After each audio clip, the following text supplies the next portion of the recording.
Salam Sekapsa bisa. Santun menuju prestasi dalam kompetisi.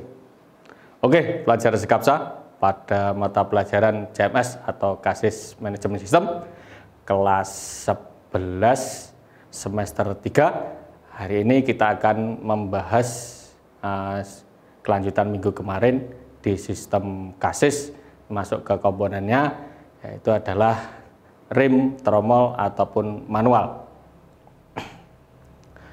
Untuk itu, mari kita simak materi berikut ini. Baiklah, siswa kelas 11 TOT, kita akan membahas kelanjutan dari minggu kemarin. Ya, kalau minggu kemarin kita sudah membahas tentang komponen pada Kasis. Untuk sekarang, komponen pada Kasis kita ulas lebih dalam lagi. Yang kita awali dengan rem, tromol, dan cakram. Mari kita masuk ke materinya.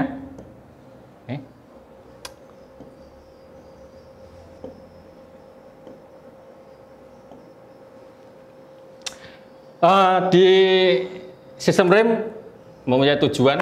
Yang pertama adalah ini tujuannya menjelaskan konstruksi dan cara kerja rem. Yang kedua, mengidentifikasi macam-macam penyetelan rem. Yang ketiga, memeriksa dan memperbaiki dan menyetel rem. Karena nanti kalau sudah selesai kita memeriksa, memperbaiki, pasti rem itu akan di setel ulang untuk mencari kepakeman atau kalau dijalankan bisa mencengkeram tromol dengan baik. Nah, kita selanjutnya pengertian dari sistem rem. Nah, ini di sini sistem rem adalah suatu bagian pada kendaraan yang penting untuk suatu kendaraan sepeda motor ataupun mobil. Ya, kenapa kok sepeda motor harus dikasih rem? Kenapa mobil harus dikasih rem? Karena semua itu penting untuk memperlambat laju kendaraan maupun memperhentikan laju kendaraan, terutama di bagian roda. Prinsip dasar sistem rem. Nah, di sini ada prinsipnya, merubah energi gerak menjadi energi panas. Oh, kenapa kok bisa menjadi energi panas? Dari gerak kok bisa menjadi energi panas? Karena di situ rem itu adalah suatu benda yang mencengkeram tromol yang sangat berputar. Kalau dia bergesekan dengan tromol, pasti timbulnya akan panas. Lanjut.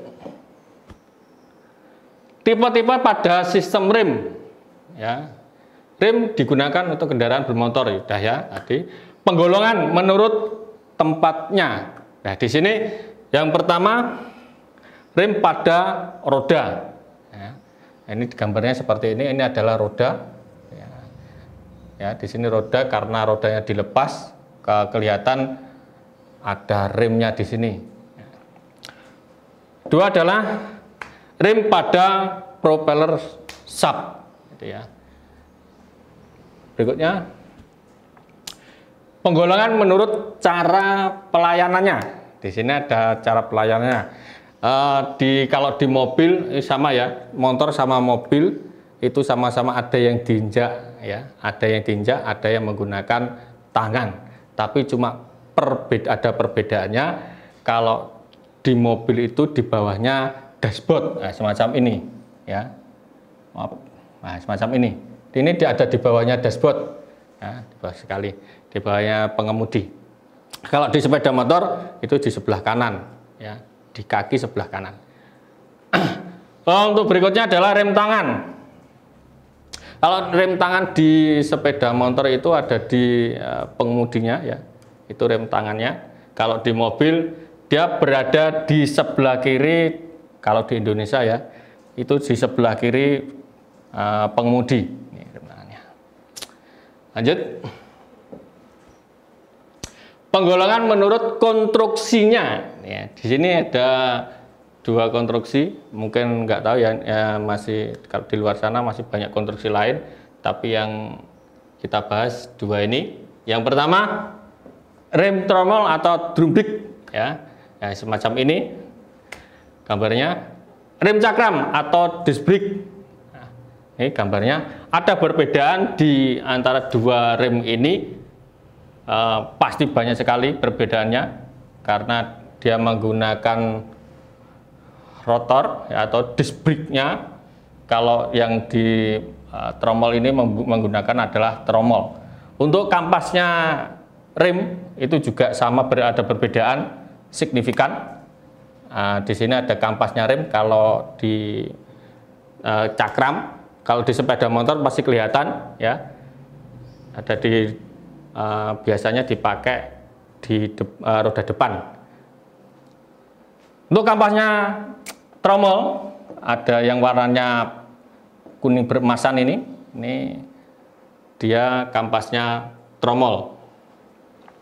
Lanjut. Tipe-tipe rem tromol yang pertama ini, tipe leading trailing. Apa toh? Pada tipe ini terdapat satu wheel ya, satu wheel atau wheel cylinder ya, dengan dua piston yang akan mendorong bagian atas tromol. Di sini dia akan didorong ya ke kanan dan ke kiri. Dia akan menggesek suatu tromolnya, menghentikan putaran dari roda. Tipe two wielding. Tipe ini dibagi menjadi dua, ada single action dan double action. Tipe single action ya, mempunyai dua silinder roda yang masing-masing mempunyai satu piston di tiap sisinya. Ada sini ya. Loh, yang satunya gimana? Yang bagian sini tidak dia diam, tidak bergerak atau tidak istilahnya bergeser dari tempatnya. Ya. Tipe duo atau dual two leading. Ya. Tipe ini dilengkapi dengan dua buah silinder roda yang dipasang di atas dan di bawah sepatu primer dan sekundernya. Nah, ini. Nah, sini dan sebelah sini. Di sini ada istilahnya penyetel. Ya. Penyetelnya dari kampas rem. Nah, ini disetel biar dia pendekatannya pada kampas rem dengan tromol seperti apa. Dia apakah bisa nanti untuk menghentikan terlalu cepat untuk menghentikan putaran tromol atau sedikit dilonggarkan. Ya, nanti lihatnya dari sini ya penyetelnya. Model duo servo. Di sini model ini dilengkapi sebuah silinder roda dengan dua buah piston. Nah, ini ya. Ada sebelah sini dia akan bergerak ya, kanan dan kiri ya, untuk mencengkeram tromolnya. Di sini penggolongan menurut mekanisme yang saya katakan tadi, ada di sepeda motor juga ada di mobil gitu ya. Rem mekanik, nah, kalau rem mekanik yang di sini ada, kalau di sepeda motor biasanya menggunakan rem mekanik sudah cukup, tapi ada pula yang menggunakan dia rem hidrolik kalau di sepeda motor. Berikutnya adalah rem hidrolik, konstruksinya kiranya semacam inilah gitu ya.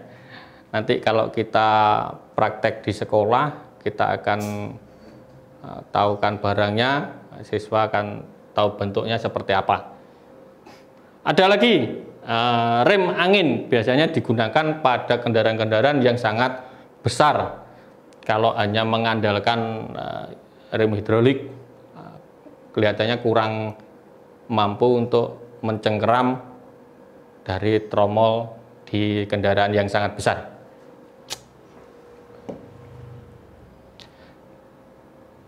Mekanisme sistem rem ya, pada tromol mekanismenya kekuatan tenaga pengereman diperoleh dari sepatu rem yang diam menekan permukaan tromol di bagian dalam yang berputar. Di tromol itu ada kampas rem ditutupi oleh tromol yang berhubungan dengan roda. Ya. Cara kerjanya rem tromol, yang pertama, pada saat pedal diinjak, maka tuas master silinder akan mendorong piston dan minyak rem ke dalam master, akan mendorong piston untuk menggerak dari dalam pipa saluran yang sangat tinggi, karena kalau kurang tinggi ya kurang maksimal, apalagi kalau dari pipanya itu terdapat udara bisa menyebabkan rem blong atau rem slong ya. Nah, ini banyak yang terjadi kecelakaan gara-gara rem yang blong. Dua, pada saat pedal dilepas ya, pedal dilepas maka pusrod akan bergerak mundur dan piston akan mengikuti pergerakan mundur ya, pasti. Terus dari kampasnya rem itu dia akan harusnya kembali sempurna ya, karena maka di dalamnya terdapat spring untuk mengembalikan kampasnya di posisi semula. Di sini komponen rem tromol, yang pertama ya tromol itu sendiri ya. Dia sebagai penahan putaran pada saat proses penggerakan berlangsung. Ada silinder rod terdiri dari bodi dan piston, berfungsi untuk mendorong sepatu rem ke tromol dengan daya tekan hidrolik ya, dari master silinder. Jadi didorong dia. Piston. Nah, piston ini sebagai tenaga penggerak kedua kampas ya, digerakkan oleh minyak rem. Ya, ada tekanan dari minyak rem, dari piston ini akan bergerak menggerakkan istilahnya sepatu rem ya, dan sepatu rem yang menempel adalah kampas rem. Pegas kembali ini dia berfungsi untuk mengembalikan posisi awal yang saya jelaskan tadi, posisi awal dari sepatu rem gitu ya. Dia akan kembali. Kalau tidak ada pegasnya gimana ya, pasti dari kampas itu akan membuka terus, tidak mau menutup atau tidak mau kembali. Dan terjadi apa? Kalau kendaraan itu dijalankan, pasti dari kampas rem itu istilahnya mengganggu kelancaran dari tromol bergerak. Karena apa? Mencengkeram terus, tidak kembali normal atau kembali ke posisi yang awal.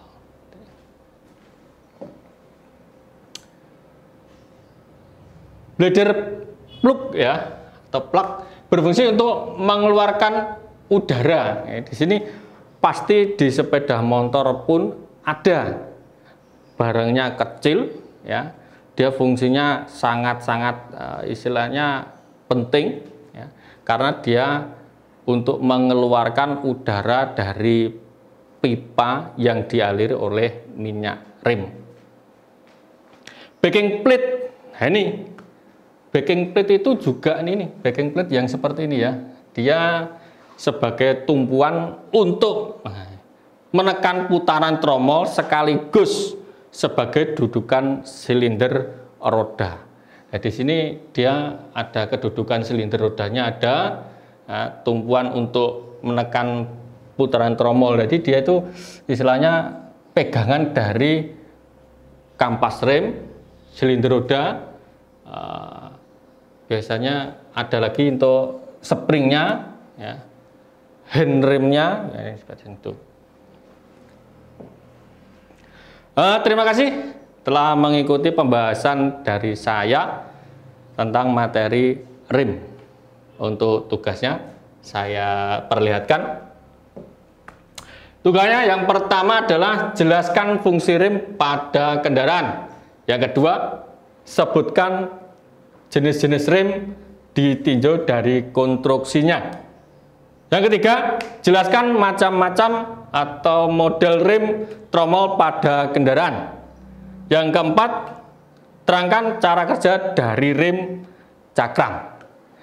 Silakan dikerjakan di buku tulis, ditulis dengan tangan. Saya nggak mau untuk diketik, nanti kalau diketik pasti kalian hanya copy paste, tapi pakai tangan, ditulis tangan di buku tulis, silakan difoto, dikirimkan di Google Classroom. Terima kasih telah mengikuti pembahasan sedikit dari saya.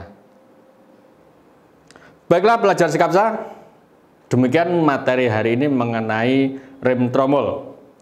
Untuk pengumpulan tugas melalui Google Classroom. Jangan lupa like dan komen untuk mendukung program ini. Klik subscribe dan tekan tombol lonceng supaya tidak ketinggalan informasi.